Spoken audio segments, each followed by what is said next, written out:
নমস্কার সবাইকে। দেখা যাক আজ আমি আমার হাজবেন্ডের লাঞ্চে কি প্যাক করছি। সবার আগেই আজ ভাতটা প্যাক করে দিলাম। ভাতটা আবার ফিরে এসেছে ওর লাঞ্চ বক্সে।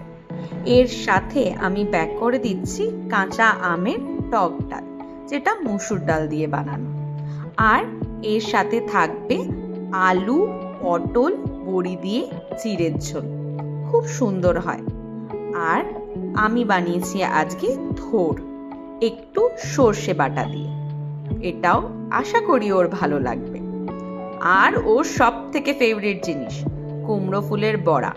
আর এইটা যে দেখছেন, এটা হচ্ছে আলু আর পটলের চোকলাকে রাইস ফ্লাওয়ার মানে চাল গুঁড়ো দিয়ে ভাজা।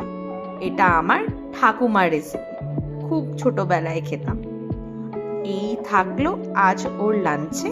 আপনারা জানাতে ভুলবেন না আমার এই লাঞ্চ ভিডিওগুলো আপনাদের কেমন লাগছে।